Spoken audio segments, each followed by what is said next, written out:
Bastille Bouje offers more than 240,000% return on their farms. To put this in perspective, it's 657% return per day, but is it really that great? Well, today we'll learn everything you need to know about Bastille Bouje and hang tight until the end to know if it's a good project or not. So in this video, I will go over what is Bastille de La Bouje, my professional review of the project. Is Bastille a good project? AV here, and today I will analyze and rate Bastille de La Bouje, the latest yield farm on Fantom. If you like in-depth crypto reviews, please subscribe to support my work and to not miss any new videos. What do they offer? On their farms, they offer absolutely insane returns, but remember, insane APY or APR is not always good. There is a big dilution of coins to offer such returns, and big dilution equals crash of the token. But here they offer more than 200,000% return per year. It's unbelievable. It's so high, but we all know that this won't last long. The returns will and already have dropped, of course. And even the pools are just ridiculous. 59,000% return on Bastille. More than 3,100% return on USDC, but a 4% deposit fee for that. Gaining this much on your stable coin is truly great. It pays out in Bastille, which is their main token, but it will probably go all the way up and then crash. Even more than 3,000% on DAI. This will change once this video is out. The returns will be much less. What is Bastille de La Bouje? They take their name from the storming of Bastille, one of the most iconic moments in the French Revolution, where the people were able to capture Bastille, which represented the royal authority in France.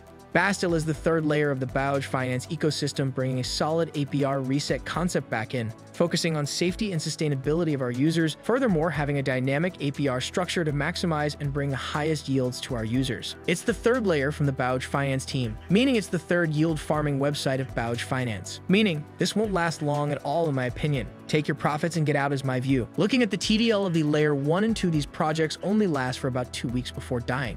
I will now review Bastille de La Bouje the best I can on a scale of 1 to 10, using different criterias. And I will give my investment grade. Is the project audited? Bastille de La Bouje is not audited, but Bouje Finance, their first yield farm, is audited by Paladin, and there are only minor issues. So, it's in between, because you can argue that Bastille de La Bouje code is safe, since the code is the same as Bouje Finance. But in truth, Bastille is not audited. So I give 0.5 points here. Checking the chart. Well, it went all the way up 98%, then it crashed down. The price is a little above than when it launched, so I give 0.5 points. The tokenomics of Bastille. Initial mint, 680. Initial liquidity used 600. Remaining 80 will be used for partnerships and liquidity. And the initial liquidity, $3,000, are locked with RugDoc. And with a maximum supply of 888,888,888 Bastille tokens. As for the deposit fees, there would be 0% fees on natives and 4% fees on non-natives farms. Is the team anonymous? Yes, the team is anonymous. And the project owner too, but he's KYC by RugDoc. Meaning they scam their users. Well, the owner identity will be revealed, so full point. Do they have a strong community? They have over 2,600 followers on Twitter since October. It's okay. So here it is, post engagement is absolutely crazy, but otherwise their engagement is very low. No followers were bought according to SparkToro audit. Over 700 members on Discord. And more than 2,400 members on Telegram. At over $1.1 million in TVL. So overall they have a pretty small community considering that they have been here since October. But it still has a community, so I give 0.75 points. Checking the domain name. Bouje Finance has been registered on GoDaddy, reputable domain website, on the 26th of October. The remaining infos are masked, but it looks like they are from Bahia in Brazil, but this could be wrong. I give 0.75 points here. Is the product unique? No, absolutely not. It's a forkable farm. Nothing special or unique about this project. I give no points here. Is there enough liquidity? With a market cap of $200,000, Bastille has more than 130,000 in liquidity. All is good, full point. Easy to buy or sell your tokens is always good. The code analysis. At first view, it's bad, so what's going on? The source code contains a mint function which could potentially allow new tokens to be created and dumped.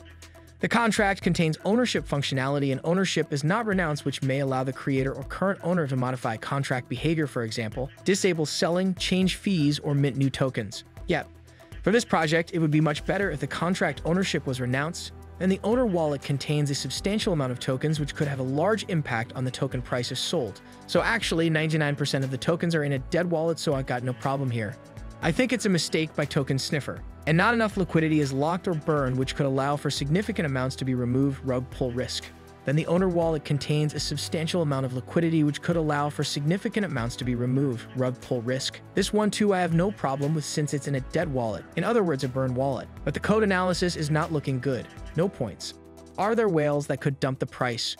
They don't have many holders yet, just over 160. 99.8% of the tokens are in a null address. It's an address created specifically to receive tokens that are being intentionally removed out of circulation. So there are absolutely no whales in the horizon.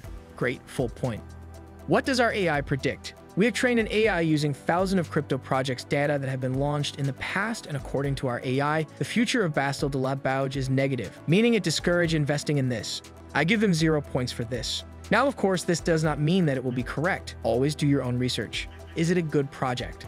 If you ask me, I would say no, it's not, but out of 10 points, they scored 5.5, enough to be considered as a good project. But in my opinion, it is not. This farm is their third layer, the third farm in the line. All of their previous farms were out of the game after 2 to 3 weeks. For me, it's just a fork of a farm with nothing special added to it. A cash grab for the devs behind the project. They will continue to create new farms under the same name. But it can be interesting for a few days, but not in the long term. For more in-depth crypto reviews, please subscribe to not miss any new videos and like the video to support the channel. Thank you for your kind support and see you in the next one.